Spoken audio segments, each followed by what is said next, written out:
Welcome to Beyond the Business Card podcast. Going from a personal worth of about 300 million to zero, it's painful. Yeah. Today's guest is a true powerhouse in entrepreneurship. Idriss has had an extraordinary journey, from a professional basketball career in France to serving in the special forces, working on high-stakes missions across the world. But his biggest challenge came when he entered the world of startups. As the founder of Fetchr, a unicorn business, Idriss built one of the largest logistics startups in the Middle East, disrupting the industry and scaling rapidly. But with fast growth came major challenges, making his journey a testament to both ambition and hard-earned lessons. This episode is a true comeback story, and we dive deep into his military mindset, how he navigates high-pressure environments, his resilience, and what entrepreneurs get wrong about building a business. Idriss, welcome to the show. Good to have you here.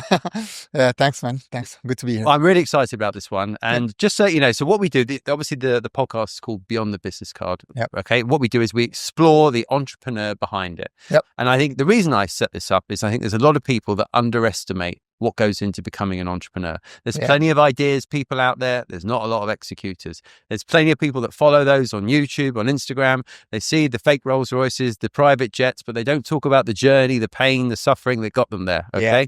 So what we do in this is quite simple. And by the way, I'm a battle-scarred entrepreneur as well. Yeah. 15 years in the game, still standing, got the grey hair to show it. But what I like to do is I'd just like to understand from an entrepreneur their journey, their motivations, what life is like, support network, etc. So we're going to unpick that today. Okay? Yeah, sounds good. Cool. So we're going to kick off. Just tell us a bit about your origin story then, if that's cool. Yeah, sure. I'm half French, half Iraqi. My mom is French. My dad is Iraqi. We moved to France when I was like super young, like 3 years old, because of the war actually between Iran and Iraq. Grew up in France most of my life. It's been quite I would say quite a bit of a different upbringing, right? I got into sport quite a lot, and then I got into basketball when I was like 15, became my passion.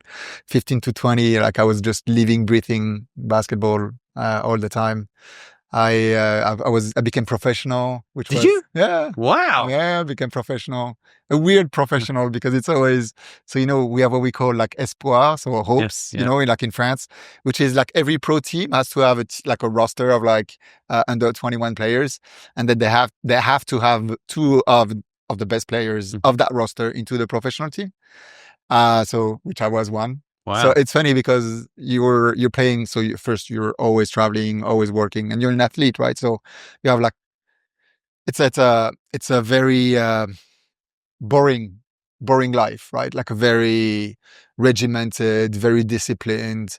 It's a lot of I remember like a lot of waking up at 5 a.m. A lot of things that you have to forego, right? And I remember because like on Saturday, so like you have the games on the afternoon, and then you play, you're like the best player on the team, and then in the evening you're like the nobody, and then you play 2 minutes on garbage time because you lost by 20, and then they say, okay, now you can go. So it's humbling, right? And it's going back to a little bit about like takeaways. It's just like you're always gonna find somebody who's like better than you. And it's all relative, right? You're always. Sometimes you can think that oh man, like I'm good, and sometimes like man, I'm shit. Like it's and it depends who you compare yourself to. You get humbled very quickly. Oh man, yeah. If you're not humble, like in sports is humble by essence, right? Like one day you're good, and one day you're just like 0 out of 5, and that's it. Nothing goes in, and so you have to learn how to mitigate both. But yeah, athletes is super humbling for me, at least. I just like it's just being on the 99% percentile pretty much, because you're pretty much at that level, and going to this extra incremental effort is just like wow, out of nothing. And how did you handle the regimented life in an early age? I think it stood in me, right? That's why if I look, I don't know whether he trained me or whether it was a cause or a consequence, but I feel that my life is quite regimented since then. So I don't know if it was a first love or see it really changed me, but yeah, like because then I joined the army and the special forces, very similar, like in kind of lifestyle, right? Very, you need to know what you're doing. If you have a goal, you need to put all your body, your mind is a machine. I always remember like in the forces when we're saying like pain is just an information, like all that kind of stuff. It's just like you have to go through pain, beyond it, how to make sure that you're fully dedicated to what you're doing, right? So yeah, I think sport, army, in that sense is very similar. Completely. I mean, what you just described then. I mean, actually, I have one of my good friends from back home. He swapped basketball for rugby. Very similar story. When we were at school, you could just tell like he was like I thought I was pretty good, and then you play with this guy, and it's like no, I mean that's another level. And then he got signed by a professional club, didn't quite make it because it was the time when they allowed in the UK. You might not know this about rugby, but they allowed international like foreigners to come into teams. And of course, you had these New Zealanders that came over. The A team were just built like houses, right? And he just physically wasn't big enough. Yeah. So he went to swap that straight for the a very distinguished career in the army, did tours of Afghanistan, etc. But he said a similar thing to me, that you were regimented, you were training, you were disciplined, and it just flowed into that, and it suited him 100%. And in basketball it was the same, right? Like, so because you can think you have two ways. Like I was in the French national team at the 21 and so on, so it was like among the 10 best people of my generation, right? Yeah. And then you see this guy. So this guy was like Tony Parker, and then he comes in the team, he's 2 years younger than you, and he's just like, fuck, it's just better. Yeah. It's just like, I would not play myself. Yeah. Like I completely understand the coach. Yeah. Yeah. And this is where you realize that, man, this is not, there's two times where I realized that like I needed to stop. Like it was just a matter of time. Yeah. Is that one when I realized that there are players that are fundamentally better. Yeah. Like either just jump to the roof, like crazy or just crazy good. They have something special, which comes from work, but also from talents. You need both. You really need both. And then two is like, I remember like at one point I didn't want to play. I remember I was on the bench. It was like, we were playing like a team where it was like super loud. And I'm like, I'm actually scared. Like I don't want to play. Like, wow. I'm gonna shit myself, right? Yeah. It's just like it's beyond my limits. It was too intense. Yeah. We could not hear the ball bounce. Imagine that. Wow. We could not hear anything when we were talking to each other. It was just different universe. And it was just like, yeah, you know what? Maybe it's not for me. Yeah. Because like if you hear about the Kobe and obviously they say like they want this time. Yeah. This is when they get better. Yeah. And for me, when I feel like I'm under extreme pressure, like in basketball, I don't perform better. Yeah. I perform lower. Wow. And then this is a big realization because it's like, maybe I'm not cut for these moments, So you were intimidated. Yeah. Yeah. You were intimidated.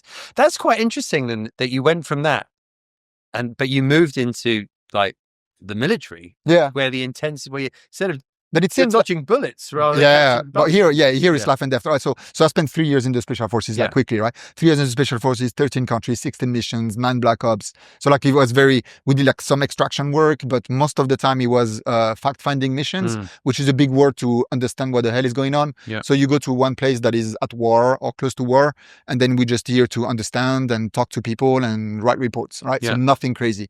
But that was like most of our missions. Yeah, and here I think the way there is a bit of a schizophrenia that comes into play. It feels like you're doing this, and we got shot at obviously tons of times. But it feels like it's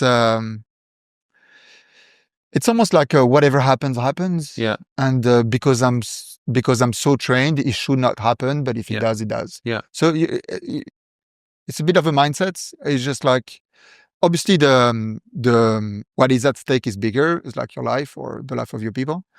But it feels like it's very, it's almost detached. Almost. Right. I'm intrigued. We won't spend ages talking about it, but I'm just intrigued about your mindset then. What made you gravitate towards going into the military? And what did your parents think about that? Because you're still a young man. Yeah.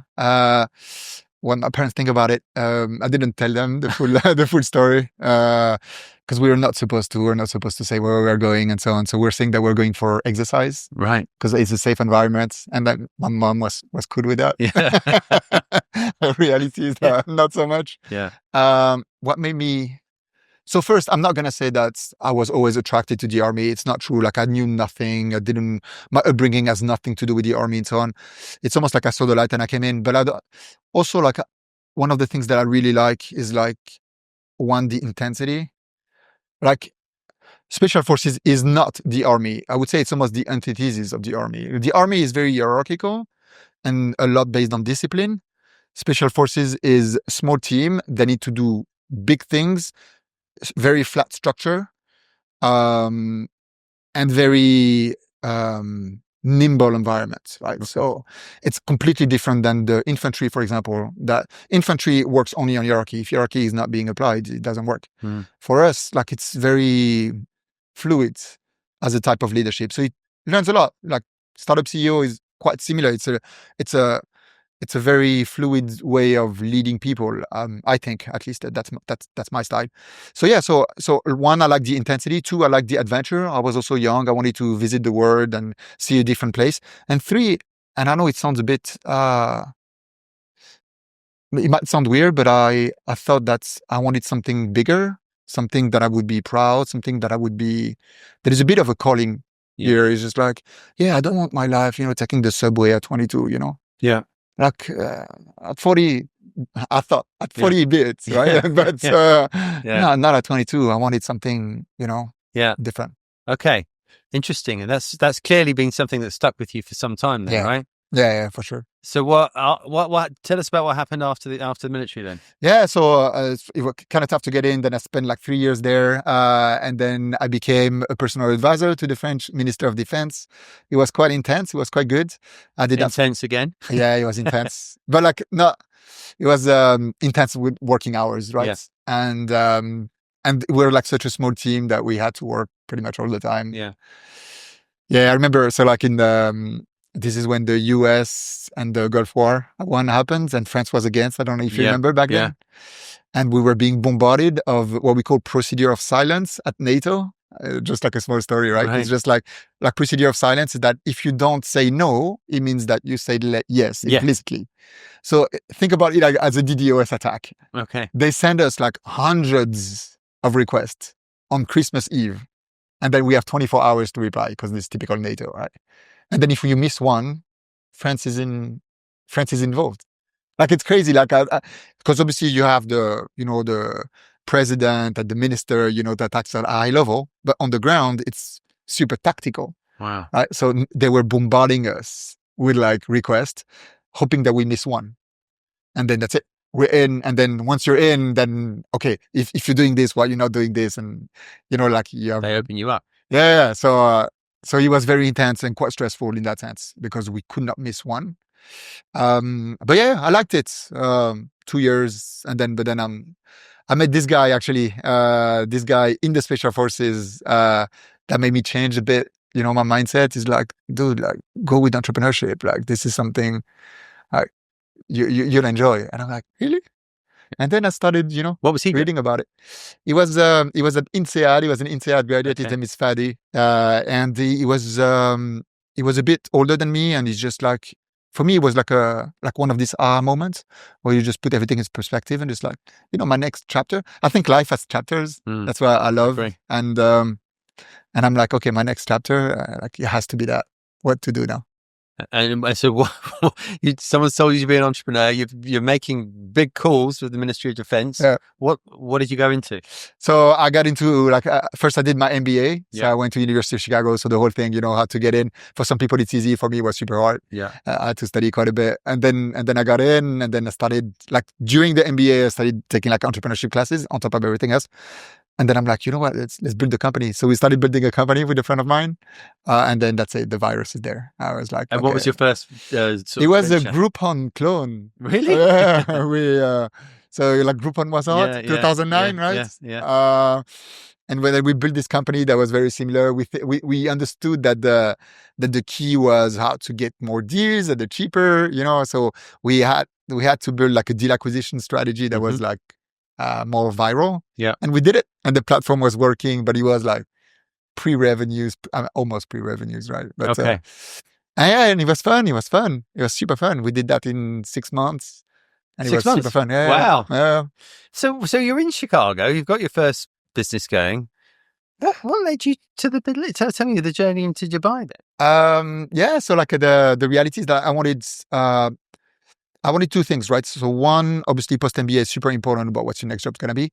So so I chose security because again, I was always conflicted with like making my parents proud and doing what I want. It's crazy, but it actually is. And they wanted like security plus I had a big loan as well. So I'm like, I need to make sure that I make some money.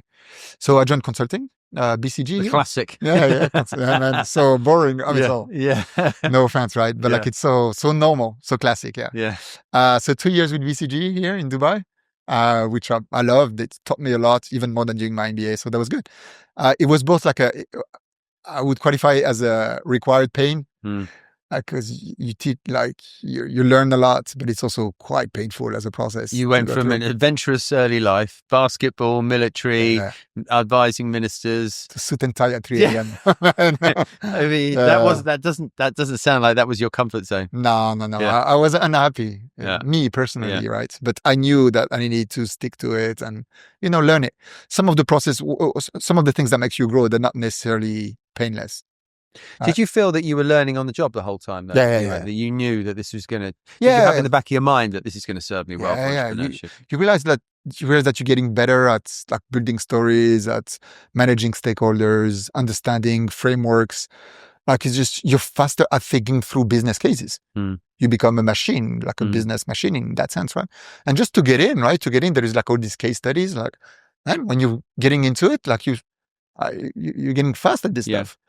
So I got better, and then the job is like all about the presentation. Now I see a presentation, I can see the difference in 30 seconds, right? Everyone does, right? Like, but every ex-consultant does. In 30 seconds, you can see if this deck has been built by a consultant or not. You can see, like it's obvious. So I learned, but also wanted to leave pretty quickly, right?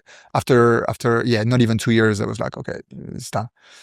So what most entrepreneurs, like you hear these days, and going back to why I set up this podcast, right? You seem to meet a lot of people that want to press the fast forward button. Okay. They don't want to learn on the job before they get into it. Yeah. And they just seem to go into a never, I suppose, blind naivety that thinks they can just succeed. But it sounds like with yourself, you've obviously had a sporting career, you've had a military career, you've then gone and studied your MBA. Yeah. And sounds like probably, going back, would you have done that again? The MBA? Yeah. Yeah, it opened my perspective. It opened your perspective. And then I guess the network. Yeah, the network. Yeah, true. But but I'm not really using it, to be honest. Really? The network of University of Chicago is fairly US. Yeah. So it's kind of tough. But what you did after that, I guess. But I think like if I think about it, I think like there is it's like the lack of immediate gratification, which is I think super important. Like you need to, like, whether you're working out, sports, military, or startups, it's all about delayed gratification. You have to go through the grinds, you have to go through the move, you have to do the 5 a.m. moves that nobody sees to hopefully get to the point where you're gonna shine. Yeah. Again, that's probably quite a consistent theme in your story as well, right? Yeah, I think so. Yeah, I think so. And like, so same, like we were talking just, about like people that think that entrepreneurship is like, they see like the bling bling aspect and so on. It's just like, it's just so not that, right? Like it's just so different. That's the bit that worries me is I think everyone talks about like where they are, the success they have, and very few people talk about the crap they went through to get there, right? And that's it's everything's looked at through rose-tinted spectacles now, which I find just like frankly bizarre. There is two key issues that I think we do when we're on the other side and we look at entrepreneurs. Some people do is that one, survival bias. You're never gonna interview somebody who failed like 3 companies. Yeah, and that's a problem. In a way, right? Because you have tons of these stories. It doesn't mean that they didn't learn, but it means that it didn't, like, being right at the wrong time is the same thing as being wrong. So he has there is no judgments, right? But there are a lot of people that keep on failing. It doesn't mean they're not smart. But I think it puts things in perspective. And then I think two is like how success and failures are so close to each other. And I know it sounds cliche, but it's so like we have tons of stories, right? There is the stories of Evernote, for example, where the guy was supposed to give the speech to fire everyone and he received a term sheet on his way to literally 2 minutes later, he would have announced, Karim, amazing success story for the region, like they were in a tough spot when they got acquired. And amazing, like they built an amazing business and so on. Like it's just us at Fetchr, right? We went through, close to $1 billion valuations to like shit in the fan. It's just there is tons of ingredients that you need to have to make a successful business, but it does not mean that you're going to be successful. There is an element of luck, there is an element of timing and so on. And I think being aware of this is just, it's super key. It's super key. I tell you another thing I've noticed as entrepreneurs, and there's a lot in this box, okay, is that they've got shiny object syndrome. So they actually never complete really anything. They half do so many jobs. And I've seen these people floating around for ages. I mean, some have been in Dubai that I know. I've had like 15, 20 different companies, right? Yeah. So basically what they do is they see one thing and think, oh, that looks quite easy. I think I can make money in that. They start it. They realize it's not very difficult. It's not easy at all. It's really, really hard. And then when it gets really hard, they get distracted by the next thing. So they might go, oh, you know what? I'm going to start flipping properties now. Yeah. Then they start doing that and they realize that's really hard. And they go on and they just bounce. Okay. They don't see it through. The ones that I actually see come through the other side are the ones that are willing to go through the shittiness, to go through the tough bit, and then take on board everything they've learned and pop out. But there's so many that exit before you get to that bit as well. Yeah, 100%. I know some of these people. They have like 15 businesses, and I'm like, okay, how do you take your time, right? Like, exactly. So I would agree 100%. I think it's one of the type of entrepreneurs you have, and then you have the type where like the entrepreneurs, just like I've got tons of ideas and I don't know, so they don't execute. So at least this guy has like 15 businesses. Then the other guy is just like zero, and they never try. And for me, it would be the worst. Like, and there is like tons of now studies about what people when on deathbed, right? People regret what they didn't do a lot more than the things that they did. And I think like when it's so important, like as in like building your life and like your job, I think having a regret on this, I think is really tough. And it doesn't mean like being stupid and leaving your job tomorrow, because this is stupid too. But not trying to the max and giving you 100%. Shame. I think I can for me, right? So when I set up my recruitment business, I would be lying if I said to you, I didn't set up thinking, right, I'm going to build this, I'm going to sell it for millions. Okay. Now I'm 45 years old. My priorities have changed in life. Actually, in the entire time I've had the business here, not one recruitment transaction's taken place in the Middle East. So that's, I mean, my mum plays the lottery. Actually, there's probably more chance of her winning the lottery than that's going to. I accept that. But also my priorities have changed down the track as well. That for me, the big three are, I want time freedom, location freedom, and financial freedom. Okay. And my sense of what each one of those three things are very different to when I originally set out. For sure. And that's I think what's changed my direction in business. And I think it's what hits a lot of founders now. And we'll probably talk about that with yourself. So going back to your time in consulting, right? So while you're sat there looking at all other businesses and going through it, are you just looking at gaps in the market in Dubai? Yes. So what made me sad, thinking about it, is probably like three things. One is there's like so many opportunities, and I feel like I'm like, there is a bit, for me, what made me change is actually, so after consulting, actually, there is a small job that I did at one of the leading e-commerce platform. Year that was like Marca VIP back then, and it was quite big. But then I remember that. You remember? Yeah. And I was like COO at one point, and I'm like, for me, there was a aha moment, because I always tend to not fully believe like that I can do it. And it was like I saw such a company and how it was run from the interior, and then it killed the last resistance that I had about not starting. Like it's just like, okay, like just start. This is only your insecurity that is preventing you from starting. So this was a big. So when you say about gap, I would say identifying the gap in the market and stopping this insecurity that you're not going to be able to be the one who's going to fill them. So I would say that's one. Two, when you talk about freedom of like place, the not having any freedom on where you're going to be and on your time, right?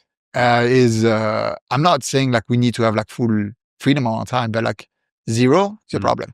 I need to have a bit of time. And I remember I was like struggling. I wanted to work out because I was going crazy. So I wanted to work out, but like in the middle of the day to increase my energy level, which is what I do now.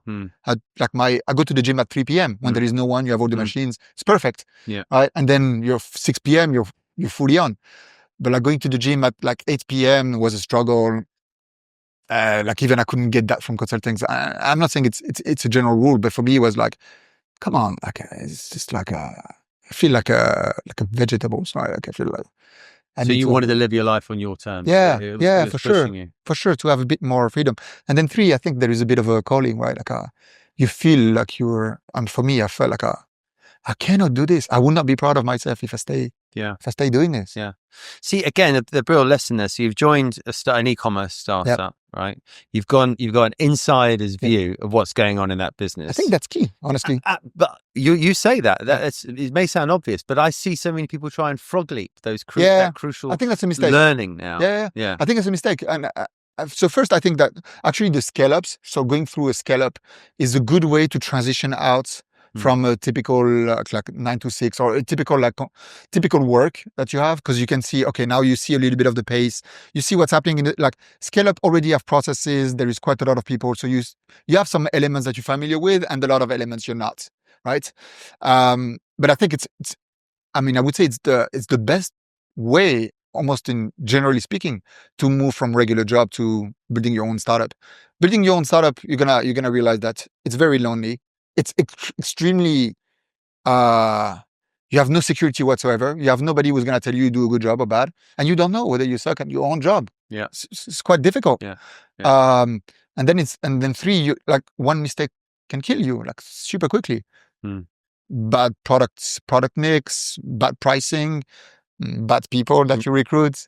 Like that's it. Your company's going to be dead. Yeah. So like, it's like you're being asked to drive a F1 pretty much without training. It's just, no, of course you're going to fail. I mean, when you put it like that, driving an F1 car with no training, I mean, that's a death wish. It's not going to work. I mean, you might be the one over a million that make it work. And then there's always going to be like one story, but percentage wise, go with the scale up, learn the rope, and then try to go 1 stage, 2 stage earlier. Gotcha. To find out. So when you were in Market VIP, where did you, obviously this is where you came up with the idea for Fetchr, right? Yeah. And so what was the light bulb moment?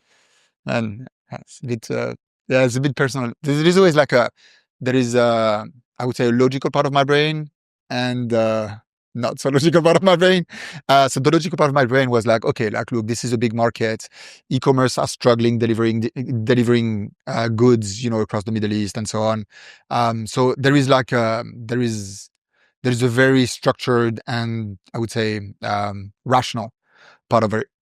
And then 2, I felt like the delivery companies, for lack of better words, they didn't really care, right? Because they're any kind of, and I'm not putting any blame on anyone at all, right? But like, it's just like in any kind of oligopolistic position, you tend to not really care about your customers because you're sharing the market with like 3 other players and everybody's happy with the status quo, which is, if you look at, economy 101, this is what kills innovation. Yeah. It's a fact. It's just like, when I say this, like people might think that it's a judgment of valor. It's not. It's all about forces within an ecosystem, right?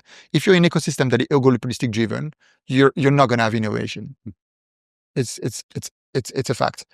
So there was no innovation. Aramex with the rules. Ruled the roost, right? There was they had very limited incentive to get better, and therefore they were not getting better. And that's it. I cannot. And then so there was both these elements, and I'm like, you know what, I'll do it. I was one day I did it like out of being pissed off. I'm like, nobody listens. It's crazy. Like the whole industry. Like I was telling him, just look at the math, right? 24% typical cost per acquisition for e-commerce. Back then, now it might be. I mean, depending on verticals, but anyway, think about $25. And then you have all the one-time buyer. So they buy on your platform and they never buy again, right? Cohort level, you need to analyze this, try to make them repeat, right? Critical for any kind of business. Yes. 70% say no, they're not buying on my platform because of the logistic experience. Wow. So I'm literally, I'm crippled So I spent $25 to acquire one. So I spent $250 to acquire 10, pretty much. 7 of them never gonna buy me again because of logistics.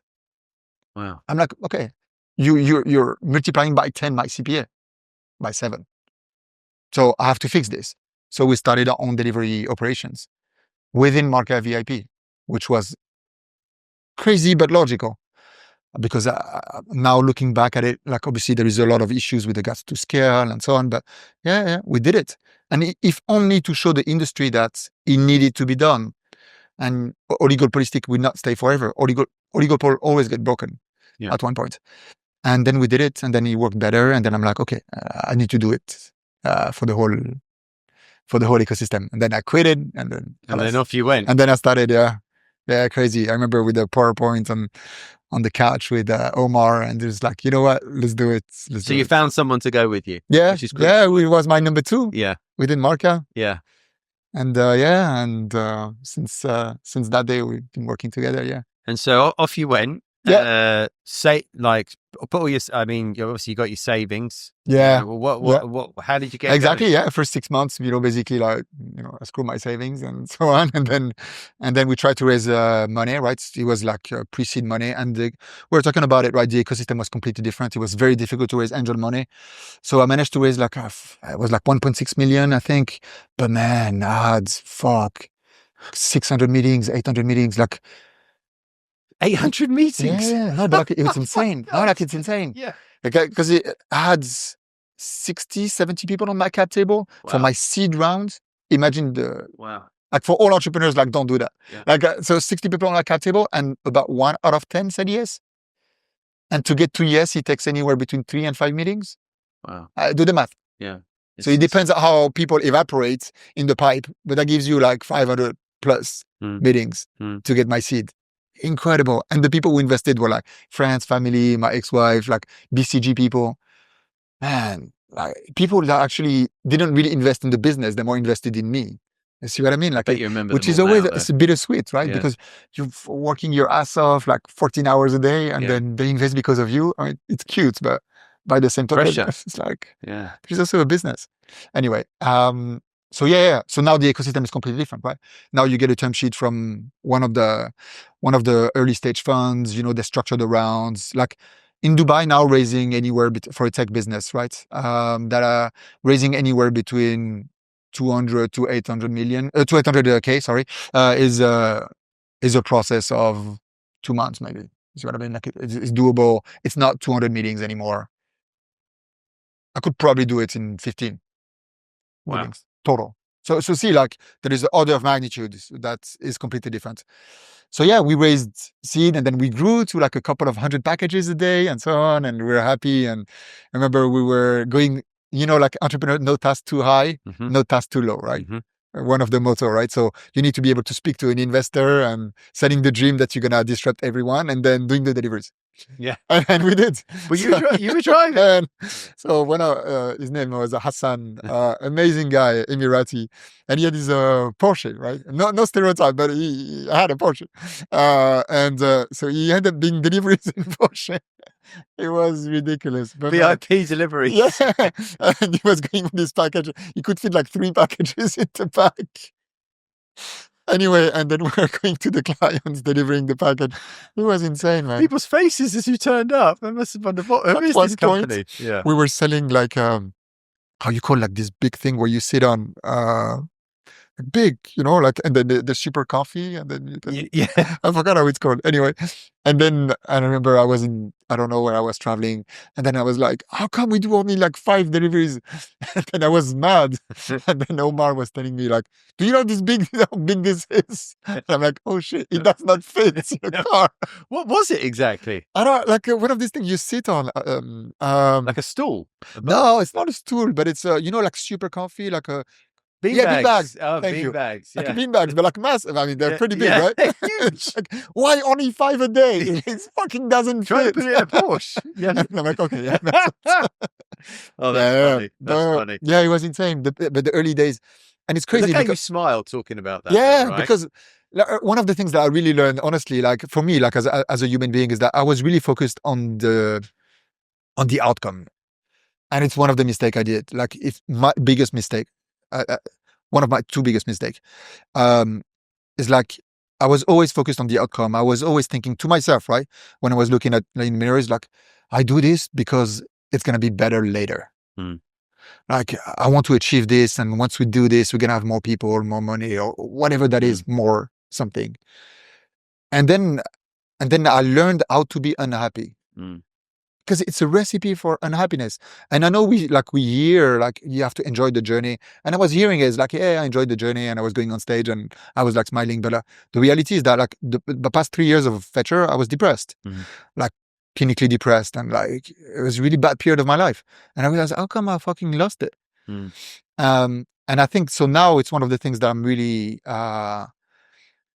keen on. I'm actually trying to enjoy every day and building time for yourself, building time for, and even just having a perspective, not thinking that tomorrow is going to be better than today. I thought about that in sport. I thought about that in the forces. I thought about that all the time, that I'm doing this for something, like, suck it up and then enjoy tomorrow. Because the business, from those funny days when going around in the Porsche and the way you smiled then to where it was in the latter stages, had you kind of lost control then, do you think of it? So first, you're never in control. So I don't like the expression of losing control, because it feels like at some point you were, which you're not. Am I even less in control? It's a different kind of control. Like, I think the job changes radically. We were talking about billion-dollar valuations, SoftBank and Alibaba, right? So that was my word, which means I had to go to Hangzhou like 20 times. It was very, very different, right? Stakeholder management, like, it's extremely different. It was not about building a business. It was about building numbers to make sure that they back up my story. It becomes very detached from your own business, right? Like, I was, and I'm not saying it's a mistake, because I did the same at Glovo and it worked in a way, even though work is always a different, what does it mean, work? But if work is an exit, that is a multi-billion-dollar exit, it worked. Yeah. You see what I mean? So it's a good proxy to define whether you're in the business world, to see if it works. So yeah, I think I was just not liking a lot what I was doing. Okay.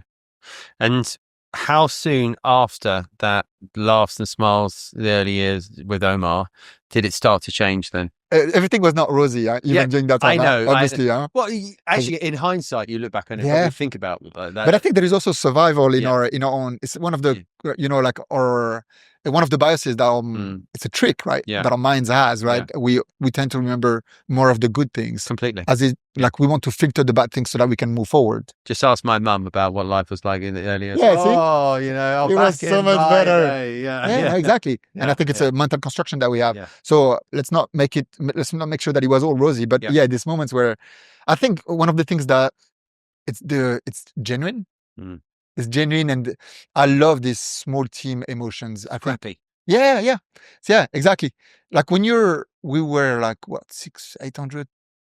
So it was in the headquarters. We had 600 or 800 at Fetchr, I forgot, but like 5,000 across the whole company. So obviously I didn't know everyone, but like, there is something about small teams that I found it amazing, and you have that in sports. The intensity of emotions is extremely high. It's inversely proportionate at how big the team is. Like, you have the biggest emotions with like 6 people. You know them, you fight through them. The emotions with the special forces was like extremely high, right? You don't sleep, you don't eat. 8 people for like months. Man, these guys are your brother. You could die for them. And like, my people, like my top 6 people within Flow, Fetchr, whoever, I could die for them. Like, literally, they're close to, they're my family. Yeah. So I think having these emotions make it a lot more raw, and therefore more enjoyable, both in the good and the bad. So things were obviously taking off for you but you were running out of money, I guess. You had to try and find, what made you go? Because I know from previous conversations and from what I read about, you went to America to fundraise, and it's quite interesting probably for people who are new to this region or don't understand the ecosystem very well here. There weren't many people going to the Valley and asking for money back in those days. Correct, So, typically lot of them people would come here to raise money and then deploy that capital elsewhere, right? Yeah. But you were doing the reverse, LP. and so I'm very interested in what made you do that, and kind of where the business was at that point. So one, the ecosystem was very different, right? So what I was saying then does not necessarily apply now. I think now is very different, and I think now you could have at least not a one-pronged strategy, right? There was that I followed, but I think now it would be a mistake. So I would not suggest to do it now. What I did, but I was we were trying to raise like our next round. So 1.6 million in seed, and then trying to raise my Series A. I was needing like 4 or 5 million. And there was nothing here. I remember I had this term sheet. This is the fuck it moment. It's just it's just too much. Like we had a term sheet where the guy would be, I shall not name the fund. It was like a 2 million investments, and they would take 40% of the company. Ooh. So like basically with these rounds, we're like 65% dilution. Like it's not worth it. And I was at this moment where it's just like, okay, I don't have money. We're gonna die. So I can just accept this and suck it up, or I'll just try something. And then, I tried. This was a gamble because it had never been done pretty much. So I went to the Valley with one of this accelerator. And then, I started meeting people. I didn't know anyone, right? So I went to these pitch competitions, like Salesforce, and and then I realized that there was literally like one every day. So I was pitching. So I was waking up at like 3 a.m. to go on Dubai time zones, right? So dealing with my beanbags and shit. And then I was going in the afternoon class for my accelerator. And then in the evening, I was pitching like all the time. I remember the first 2 weeks of the event, I went to like 8 pitch competitions and I won all of them. Wow. Which is super weird because one, I didn't have the best product. Let's be clear. So I think I'm like, okay, so they like us because it's exotic. Like it's very different. Like everybody's interested. They understand that it's a big problem. I'm talking about billions of people, right? That our solutions could apply. So there is like this element of like freshness. I'm like, okay, let's play on that. And then I managed to get into like NEA and then a lot of the other funds. And then we managed to have the lead with NEA, which I love to death. Amazing. Talking about, one of the top 3 funds in my whole lifetime that backs me and that I love. Like these guys were here when it was good. These guys, they believed. And every time, so if there is one way to make me cry in the movie is like always that moment with, in addition to efforts and sacrifices, somebody believes in you. Man, this gets me for hours. And they believed. And then they stick, they stick thick and thin, right? Things were tough. They were still here. Challenging me when things were good, challenging me when things were bad. Didn't change anything. So love them. And then things got, tax bigger. We managed to have a lead, and then we managed to raise money from the rest of the money from here, a bit from New York. Did getting them in change the game plan totally then? Once I thought it would change more. Really? Because again, the ecosystem was not even at the tipping point. Yeah. It was just like dormant. So it didn't change much. I thought I would be like the king, right? I would come with the term sheet from NEA, like, okay, now it's going to be filled out in 2 weeks. No, hundreds of meetings, 25 no's. No. I was still tough. Wow. I was still tough. Then we raised this one and then he exploded. The business exploded. We went from like 40 million to $240 million revenues. It was like crazy. Okay. This is when we were recruiting like 100 people. Yeah. This is when I was recruiting for you guys. And then, you used to see you. I mean, if anyone was in Dubai in those days, you guys were everywhere. Like the couriers were everywhere. You'd be coming out my office all the time and up and down the roads. I mean, there's not as frequent as Deliveroo sort of drivers that you see now. As of today, if not more, I would say even. Yeah, just they were everywhere. Yeah, for sure. We're recruiting a lot between the UAE and Saudi and a bit of Egypt. Yeah, that was like our key markets. We're recruiting hundreds of people a week. This is when we moved from like basically 1,000 to 5,000 employees. And it was crazy, yeah. So you're at that point of 5,000 employees. It's exploded. Yeah. Just wouldn't mind for the purpose of people that may not know, just tell us about what happened at that point. Well, look, it's nothing really. So I would say it's a bit underwhelming almost because like people expect like a bang and so on. So our situations was as follows, right? So we had a term sheet from, so we were in exclusivity with both Alibaba and SoftBank for one for acquisition, the other one for fundraising for 6 months. And like term sheets, they have an exclusivity. So technically you cannot, so that you don't shop the deal. which makes sense. Now you have two options. You can either stick to your word or not stick to your word. I stuck to my words. So I was not talking to anyone. And then so like, I remember there was July, we had a board meeting and it's like, oh, okay, which term sheet we gonna go? SoftBank or Alibaba? See, like a rich people problem, like super happy. Everything was great. I was tired to the bone and depressed. But anyway, everything was good on paper. That kept me going.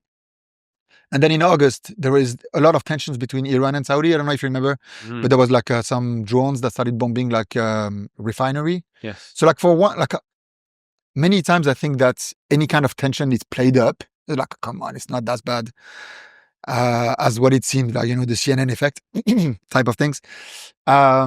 But like this time it was bad. Like I was like, okay, no, there is a big risk. 70% of my revenue is coming from Saudi. Obviously, if Saudi is at war, this is a whole different story. Like people don't think about buying, you know, fast fashion online in that kind of scenario. So everybody decided to wait, but like we don't, like, wait is no. It doesn't mean anything for us, right? To wait. So everybody being consumers. Yeah, the two guys. No, not the consumers. My two investors. Right. But the problem is that now I've been in exclusively for 6 months. I cannot talk to any investors for 6 months. And you know, like I always think about raising money is the problem. So you need to be pretty for the problem. Right? You cannot be being pretty the day before, doesn't matter. The day after doesn't matter. So you need to show the numbers, and like it's another way to say that there is a good moment to raise. And that's why we prepare for fundraise. Right? You put your metrics in place, so you increase slightly the burn. We are like 36% gross margin profitable. The business was profitable, but we were burning money because we moved from 20 cities to 200 cities in less than 2 years. So yeah, there is a cost associated with it. So we were burning a bit, and now, I mean, quite a bit, 200K a month, more than 200K a month. So substantial. And now all of a sudden I'm naked, right? I don't have a term sheet and I don't have money, right? So we took a term sheet that was the end of us, for us at least. The end. So yeah, we raised money and then we lost control of the company, and then the company went well for 2 years. I have no clue what happened really. And then there is this problem that I saw on the news literally about the how you call it, the tax, the Saudi tax issue. But what was your involvement at this point? Zero. 3 years ago, I was like, I know nothing. Right. I know nothing from this because I moved I forgot the years, but I moved like 2 years before this happened. I moved to Barcelona, new job, completely different things. Yeah. And then this happened. But Fetchr had already reduced quite a lot, I think. I don't know how they managed it. Can I ask you something personal about that? Yeah, sure, man. Because there's a couple of things. Did you make any money out of it? No. So you go on this rock star journey. Yeah, man, painful. Yeah. Painful. So obviously, like, it's not the whole game, right? Money, but like going from a personal worth of about 300 million to zero, man, it's painful. Yeah. And there's always like, did you learn from it? Would you do things differently? Like, obviously, you're being asked a few times, but you ask yourself these questions like 200 times, right? And I think there is an element of me that thinks I should have been more selfish. In the right sense. It's just like I was so much about the company, so much about is the company or nothing. It's just like I should have found the solutions because we had issues at the board, we had a few issues, right? When things get really tense, you see like how people flip. And it's not only my experience, right? You can see like tons of entrepreneurs have seen how things flip. You should hear what WeFox was saying. For example, the WeFox CEO, fuck man. Anyway, check it out. But like, yeah, at one point, like, because obviously like now some of my board members were like, how come the two biggest funds in the world decided to pull out at the last minute of a transactions they've been knowing for 6 months? So think about now how you twist the stories. And I'm like, oh, no, come on. Just talk to them. Like, I'm not even in between. Go talk directly. Say, no, you're not going to talk directly. So you start having like some dysfunctioning relationship. They're looking at their wealth dwindle then. Yeah, exactly. Taking out on it's you. like, I might lose my job now because of that stuff. So like, and I felt like I should have been more directive. I was too respectful of my board, too respectful of shareholders. Okay. My net worth was a side issue. And I think I should have been more. So, for example, to make it very, I should have prepared an option B with a fund, with a massive dilution, but where the company would have survived, survived and grow, and where I would still be the CEO. Yeah. And instead of that, I took the best decision for shareholders at the short term. That fucked us completely. Wow. But anyway, yeah, that's what it is. Thanks for sharing that. It's very interesting. The second thing I want to touch on, and this is a bit personal, but again, I've had a lot of people in this seat who've told me about their journey, and it's very lonely. The pressure and that you must have felt at that time must have been insane. Yeah. And you said you were in quite a dark place for you. Yeah, I mean, and I've watched some interviews you've done of that. Now you've said that, it's very interesting because you did not give off that impression at all when you were doing those interviews. So that you were living in a different world, right? Yeah. And being the brave guy for everyone. How did you just tell me how you got through that? Because that's really interesting to hear. I think I was living in a world of performance where everything. So it's two. So one, like there is people don't really see you; they see the company. Like it was part of the reason why I started like losing myself a bit. It's just like the first questions that even your close friend asks is the first one is like, "How are you? How is the business?" Like as if it's the same question. Yeah. And it's just like any discussions, but you would be surprised. Like honestly, like I'm saying 99% of discussion, I'm thinking basically outside of my mom. And even my mom, like super quickly she was going into the business. Like, see what I mean? Like everyone want to hear about the business, want you to talk to them. And so you disappear. Like for me, I lived it like this, and maybe that's people live it differently. But for me, I felt like I was just the CEO of Fetchr. And that's it. So that was that. And because I felt such a huge sense, and people have different ways of approaching it. But for me, I have this sense of honor, and like the fact that I need to honor like all the people that trusted me with their money. Like it's super important for me. Like it's no joke. And it became a burden that just ended up like I could not sleep. I remember I was going to bed like at 11 p.m. waking up at like 12. So I was sleeping like 45 minutes. I just can't sleep more. And then you're wide awake. So you're burning. You're completely burning. I could not do anything. I stopped doing sports. Like everything became bad. So yeah, I think that there is it was very dark, and it was very going back to one again is the fact that you just nothing else than your company. Two, it feels like you cannot share your problems really, like because if you really share your doubts, think about it as like, oh, fuck, now I feel like the company might not survive next month. Who can you say that to? You cannot say that to your investor. You cannot say that to your employees. You cannot say that to journalists. Who are you gonna say that? So it's only on you. And for me, I really believe like in this so Machiavelli and Nietzsche really like shaped my way of like thinking about leadership and that kind of stuff. But I always believe that, Machiavelli says like the obligations of means versus the obligations of results. And I said like the whole words is being judged, like 99% of the people are being judged of obligations of of means. They're like, oh, I tried hard. The guy's trying, And it's just like, nobody gives a shit about how hard you try as a CEO. The only thing that matters is the result. So I felt like I was putting myself in a box where it's just the only thing that matters is the result. Suck it up. I was saying that to myself, like, suck it up, to the point you just fucking burst. Yeah. And then I burst. Yeah. I remember I cried for like 3 days, and it was like, dark place. I bet. Yeah. And obviously when you exited Fetchr in the end. How long did it take? What was you moved to Barcelona, as you just said, steps out of Dubai. It's a very tough place to live, by the way, when you've had like when things are hard. It's great. This is a bit that people don't talk about as well.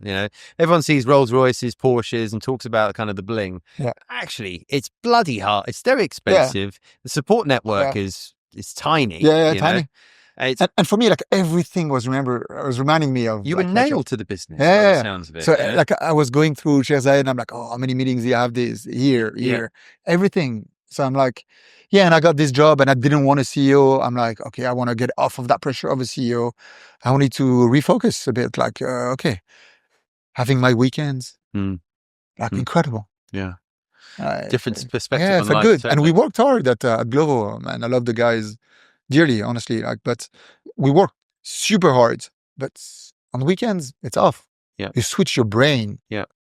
Yeah. This is amazing. So you're referencing your new company now that you. No, that was the company before Glovo. Yeah, Okay. the Barcelona Oh, company. sorry. But just for the audience, then let's just tell the story. So you've gone to Barcelona. Right? Yeah.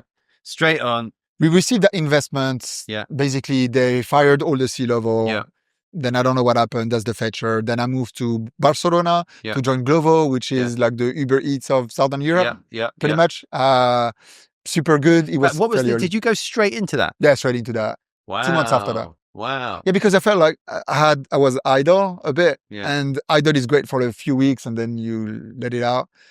But it's always like so like depression works. It's not linear, right? It's not like, oh, I get better. It's like there was some days I was good, and then and then people were asking me like, but are you good? And then you cry. And you see what I mean? Like it's just like out of nowhere. So you realize, man, maybe I'm not that good. PTSD a bit, like, you know? Yeah, a bit. Yeah, honestly, I didn't get PTSD so much from the army, but I think I got it from that. And so it was. So then I joined this company, and then COVID hit. So I was literally like in my apartment for like 3 months in Barcelona. It hit hard in Barcelona, so we couldn't move out. But then and then after 6 months, I really recovered fully. 6 months. 1 year. Yeah. Props. I bet. And then so rough. So was it? I bet it was rough. I mean, but you were working in that ecosystem that you moved into. That must have been actually quite refreshing as well. Kind of different people. Liberating. Yeah. 100%. 100%. Yeah. And just like for me, like just the not having the pressure to raise. Yeah. My God,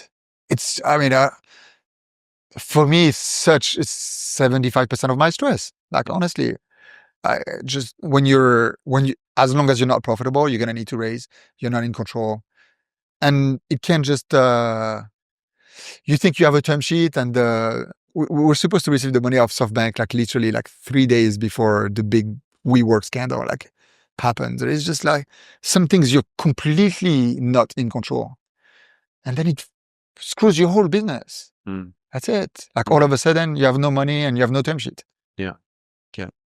I mean, the stakes are so high from what you've just said. In a much, the stakes aren't as high, but I can give you like in recruitment, we are determined by how well the economy's performed. Yeah. In a boomtown, right? Everyone goes to me, oh God, she's got such a great business. Yeah. Okay. Like, thanks a lot. That's really nice. But reality is, like, the economy's performing well. Everyone's hiring. The world is on our side right now. Yeah. Where you can have a really good business, but I can tell you what, if the economy isn't performing well, or if the people aren't hiring mode, you're out. Yeah, and that's that. And I've really felt that in the 15 years you've been together. And to a degree, it's out of your control. But obviously, for you in that position you're in, the stakes were so much higher. Yeah, I would say fairly similar. Still the business. Yeah. But I mean, just the kind of stress. Stakes from the sheer. And I guess at that point, the numbers start to become a bit irrelevant. I don't mean it like that. Like, they just become zeros, don't they? Yeah. For me, like I feel it's just the pressure when I realized there is like so many families that rely on us to have food on the table. Yeah, man, like this puts me to cry. Right? Like, it's just I have such a huge responsibility, right? Yeah. So I take it at heart. Yeah, I bet. And so you work, you do a year, in Barcelona. 2 years. 2 years in Barcelona. Yeah. And then there's an itch that appears. I was happy. I was happy in Barcelona. I was happy with the team. But we got acquired. Yeah. So we got acquired by Delivery Hero, 2.2 billion euros. Yeah. And I went through the whole process, and it was like super fun. Yeah. I liked it. But now my team, strategy, data, and tech, especially strategy and data, was being absorbed by DH. Okay. And I'm like, I mean, do I want to work for, such a large company? DH is massively successful and, no bad things, right? Talabat, great example, it was backed by them. So and Niklas is amazing, like the CEO. So nothing bad at all, but like, okay, is that my next stage, right? Like, do I want to work for them for what, like 1 year, 2 years? What am I going to learn? And then then I was chatting with a friend, Karim, right, who was my number 3, 4 at Fetchr, but became a close friend. And we were talking, right, because he was unhappy in his job, and he was like, "We need to do something together." And I was like, "Okay, let's see." And then I was just like, "Okay, you know what? I'm probably gonna leave Glovo. Let's do it." And then it was 2022, right? So the VC ecosystem was hot. Well, yeah, for a bit. So we raised, we had this idea. We did the deck. 2 weeks later, I was in front of investors. We got we got 3 term sheets in 1 week. Wow. We raised at a valuation that was like super high. I mean, undeserved. Yeah. It was hot. It was a hot market. And then that's it. Did you, when you went and raised the next time, did they, obviously with your CV and your track record, did that come up, and did that work a lot in your favor? Yeah. So tell me, that's quite interesting, For sure. because other people might go, well, hang on a minute, it didn't quite work out. How can that work? Oh, the Fetchr? No, it was okay. So 2 things. So like, there is always, I think, like, look, because when I was not feeling well, like, it's always like people will tell you like, look, it happens and so on. But I found it very difficult for me to be at peace with myself. And then actually, for like my mom managed to put it in perspective. It was like, it's like you won the Olympics twice, and now you're pissed off because you didn't win the third time. And I'm like, you know what? It's an interesting way to put it, because it takes so much effort to be where we were, to the point where you can fail big, because technically it could have been a better. Not everyone failed, believe me. Some people made a lot of money off Fetchr, but anyway, and it felt like it was a good way to distantiate yourself from the end, from the very last thing that happened to you, right? So I think for me, this is quite a good way to put things in perspective. So did you do quite well out of the move in Barcelona then? Did you make some money out of that? Yeah.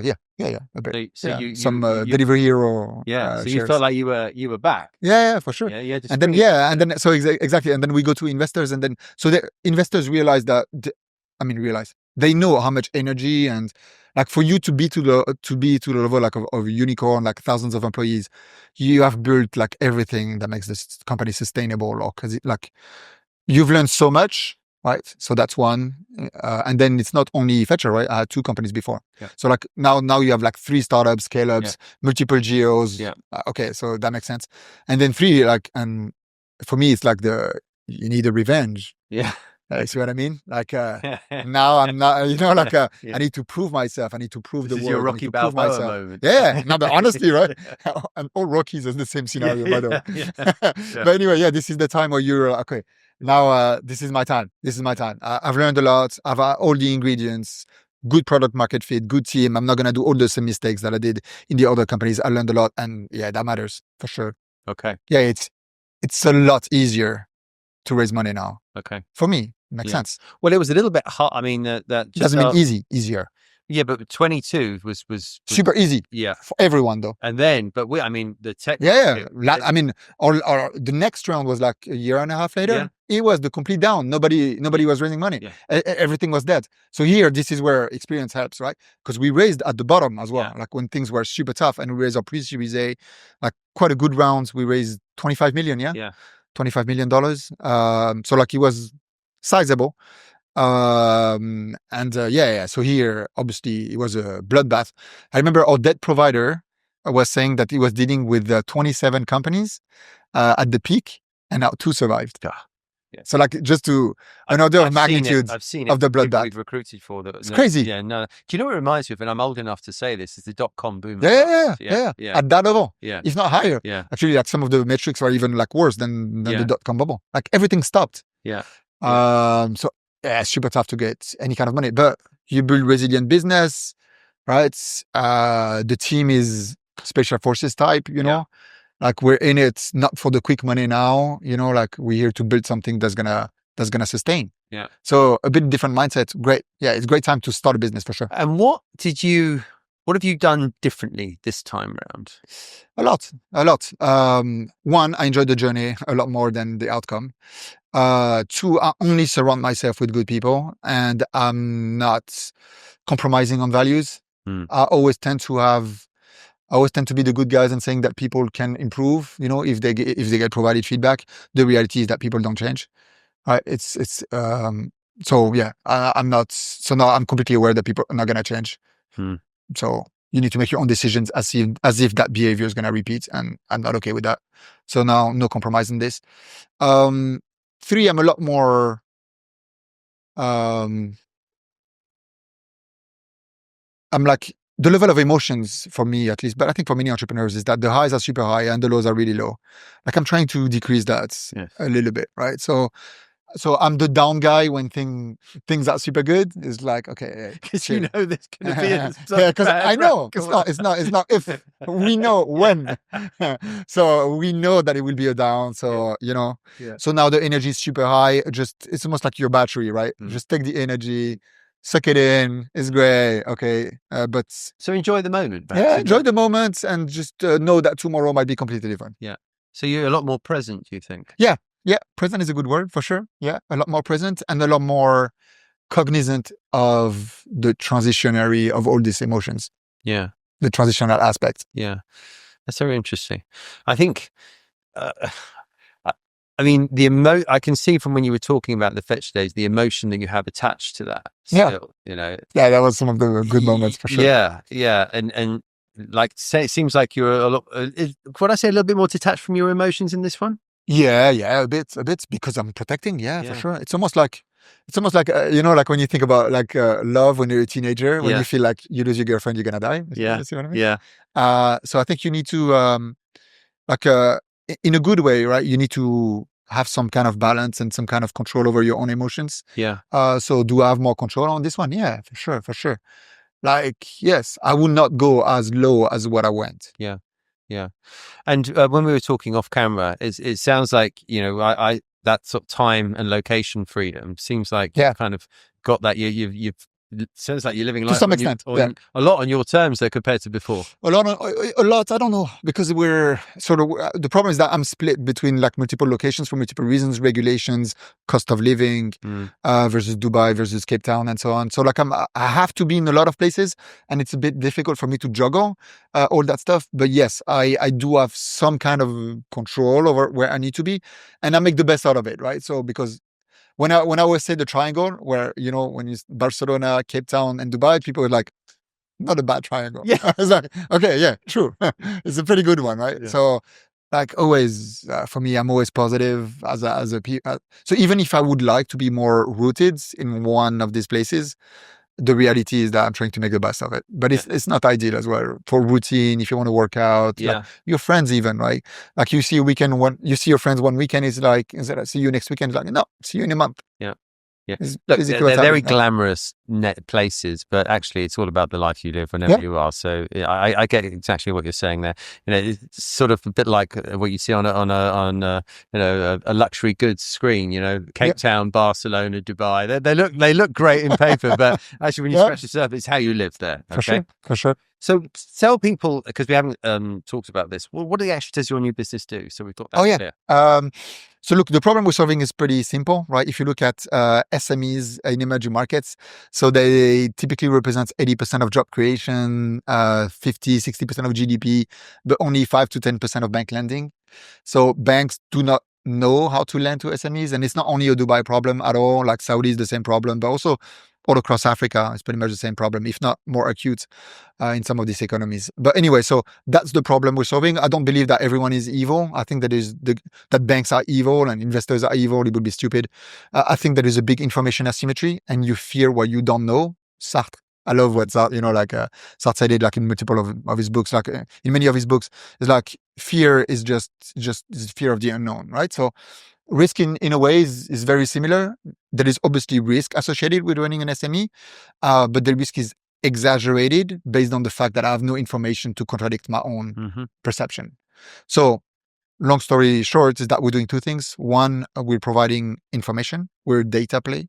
There are informations out there, both financial, but also what we call alternative data flow, alternative data flows that we aggregate in some kind of a risk engine through AI, and basically that give us like a credit rating of that entity. Okay, so that's one, pure data. The second one is that we understand that this is quite theoretical, so we put our money where our mouth is, pretty much, and we're behaving like a small SME bank, disbursing loan to SMEs, right? So the ones that are actually score high, we technically go to them. I mean, they come to us technically because they go through our partners and so on. So they come to us and they're like, okay, can we get it? Can we get financing? And then we give them financing. Yeah. So anywhere between 3 and 6 months financing, 50 to $200K, this kind of stuff. Okay. What made you spot this gap? Look, there's one number, right? Trade finance gap, UAE, 140 billion. Wow. And I'm like, this is fucking crazy. Yeah, because the yields are so high. Like when you think about like debt providers lend to SMEs here at 25, 28%. Like it's nuts.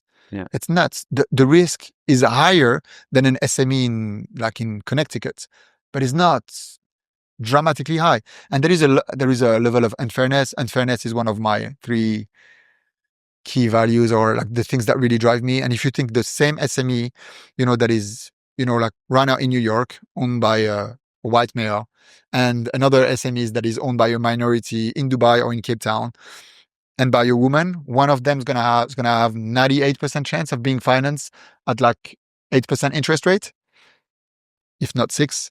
The other one has like 99% chance of not getting financed, and if financed at about 30%.